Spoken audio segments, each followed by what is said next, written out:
Yo, it's your boy Chris, man, back with another video. Before we get into these videos, man, I want you to hit that like button. Before you leave, hit the subscribe button, man. We're gonna grow this community, man. We're gonna get big, baby. We're gonna blow up. But enough of all that shit. Let's get into videos, man. Blind piano player Stevie Wonder is lying about being blind and can see just fine. Music legend Stevie Wonder has been blind since he was a baby, but there's a big conspiracy theory that he's not because he does things like perfectly catch falling microphones right into his hand, frequently sit courtside at NBA basketball games, and take very accurate photos of people, point the camera right at them when his very famous friends in the industry even stay exposing him. Maybe he thinks being a blind piano player is a cool brand. I've been spending my whole life with him thinking he can see. I know he can see. What's the most surprising thing about... Look, Stevie, you slipping, man. You slipping. You about to let the cat out the bag. Everybody know you can see. Stevie Wonder that public doesn't know? They can really see. But y'all don't know Stevie can see. Stevie can see. It's just an act. Stevie walks on stage, walks to me, looks me dead in my eye and says, "Anthony, get me to a piano." I was like, Stevie, well, hell, if you just walked to me, you could have walked to the piano. He caught himself and had to play it off. Door opens. It's Stevie Wonder. And then walks to an elevator. Says, "What's up, Shaq?" Presses the button. I'm gonna tell you what Stevie Wonder has to say about these rumors, but before I do, make sure you follow so you finally know the craziest conspiracy theory about each of these celebrities and request you want to see next. When TMZ point blank asked him if the conspiracy theory about him being able to see is true, all he said was, "It could be." What? Stevie can see. Everybody know that shit. Showing it a little I told bit. you it was good. I liked it. That shit was weak as a motherfucker. What? I like that interview. How is this motherfucker allowed to give advice?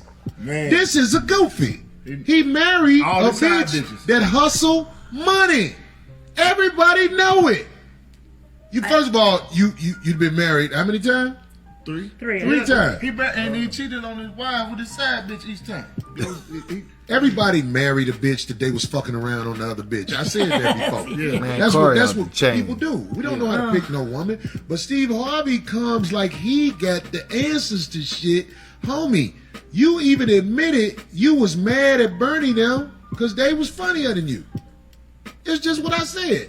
Dee said she liked the interview. No, I like the interview, how it went. Like, I like the whole chemistry between him and Shannon. I like Shannon's show. It's a good show. So I like Shannon's show, too. I kept saying it was a good interview. He was caking for that nigga. Like, if I was on there and I had been married 3 times, the whole world would love to be like, "Motherfucker, you been married 3 times." I don't never hear nobody say this about this man because they be caking for him. Yeah. Shannon do his show with a butt plug in, man. He's so Right. I believe that. My Lord. Shannon is. Everybody else be getting high or the drink champs or whatever.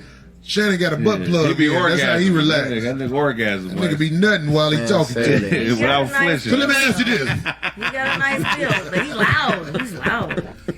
Yeah, man. D say he got a nice build. He does. I like how he be wearing them nice. That's what Shannon got DQs a niggas BBL, off of. nigga. I did not. I just Shannon, I You can't say he give got a BBL. I He can't went to give the a Dominican compliment. Republic and got his shit done. He type of nigga get his calves done too, Or, man. I don't know his Shannon age, but I is hear that he's soft. older, He's and the if softest so, he dark-skinned looks nigga in the good.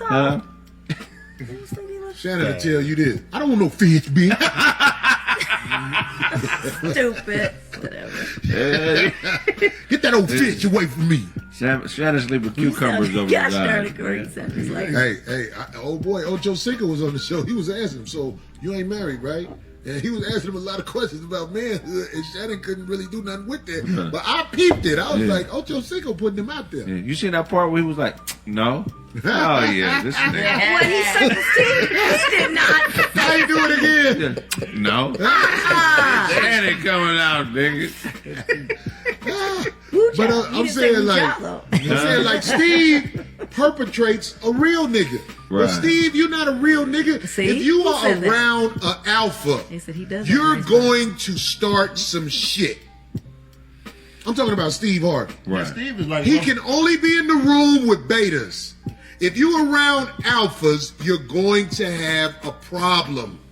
I know that about Steve Harvey. You can't stand in no room with no motherfucking nigga that, I ain't saying a nigga that starts shit, but a nigga who will stand on his and you can't really boss around and all that shit. In fact, it's a lot of niggas like that who cannot be around alphas because they can't take the fact that they can't run it with this nigga.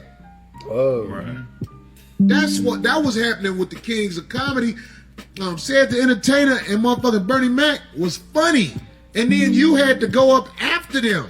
And you couldn't manipulate it like you wanted to. So you became the host of the Kings of Comedy. Because like I said, the host is the famous person most of the time. They rarely let the host host. Last time I hosted a show, Earthquake told the promoter, let the other nigga bring me up because I know why. Nigga, I'm rocking this motherfucker, nigga. And then you got to go up after that? Nigga, stop. Hammer time. I heard too much. I'm rocking this motherfucker, nigga. Steve a hater, dog. He is not finna let you shine, dog.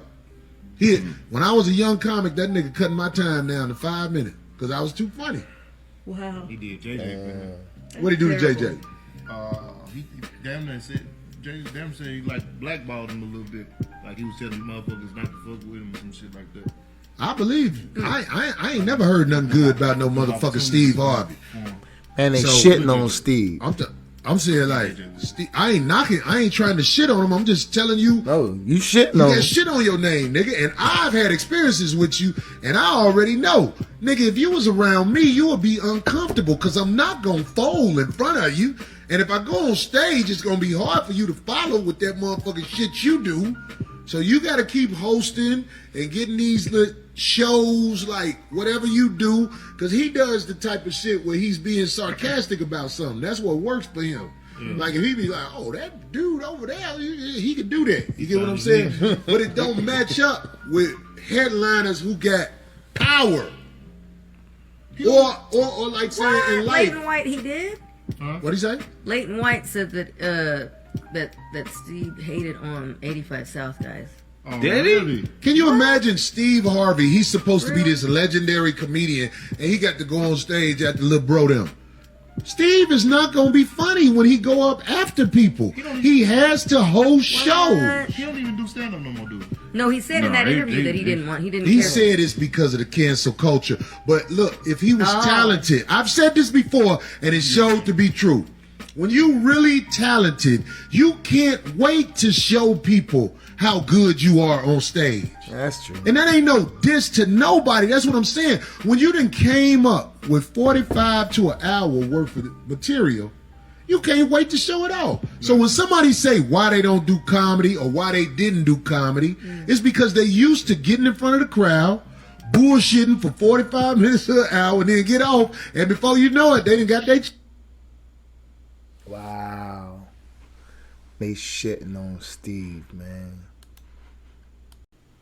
Singer Lisa Marie Presley's cause of death just revealed. According to the Los Angeles County Medical Examiner, the 54-year-old died from complications from a prior weight loss surgery. The report says it was, quote, a small bowel obstruction caused by scar tissue that developed after a previous bariatric surgery years ago. The manner of death is natural. Joining us now is CNN Chief Medical Correspondent Dr. Sanjay Gupta. So I'm really interested in what you have to say about this, because hearing of someone dying of obstruction in the small intestine, that might sound surprising, but this was apparently a side effect from this kind of weight loss surgery. Right. So there's parts of the story that make a lot of sense and parts that are a little bit more unusual. What they're describing when they say that there was this previous operation that led to this, anytime someone has an operation on the abdomen inside the belly, you can develop scar tissue. It's called adhesions. Think of that like spider webs that sort of develop, and some of those spider webs can start to constrict parts of the intestines. This takes place over time. Her previous operation was years ago. Over time, it may actually compress parts of the intestine to the point where they become obstructed, they can become strangulated, they're blocked essentially, you're not getting food through, but also there's not enough blood flow. That all happens. We know that can happen, and sometimes people have off and on pain for some time. What is unusual, though, is that it sounds like maybe she had had pain off and on, but the morning of, she was complaining of some pain and then was found unresponsive at her home, taken to the hospital, where she subsequently died. That was a rapid, very rapid time course, and that's a bit unusual. Usually if someone is in the hospital with this sort of thing, they can even go back in and operate, do something to relieve that blockage. But she had progressed so far, it sounds like, by the time she got to the hospital, that she passed away. So it can happen, but these blockages as a result of scar tissue, but the idea that they lead to death, especially that quickly, that was more unusual. So it's really sad situation that unfolded there. You know, Sanjay, the report also listed therapeutic and not dangerous levels of oxycodone. Can medications like that play a role in something like this? Yeah, you know, it's interesting because I think when someone dies quickly, you know, you think, did a medication lead to that? Did it interfere with their ability to breathe on their own? That's not the case here, it sounds like, from the report.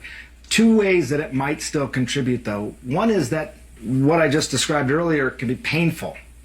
And opioids, other medications, can mask that pain. Someone may go to the hospital a little bit later as a result. And the second thing is opioids can also further slow down your intestines. So a blockage that was already unfolding could have been made worse. But the idea that the opioids themselves led to the death, they're saying that did not happen here. Wow. It's sad. Kind of like died the same way a father did. That's a sad thing, man.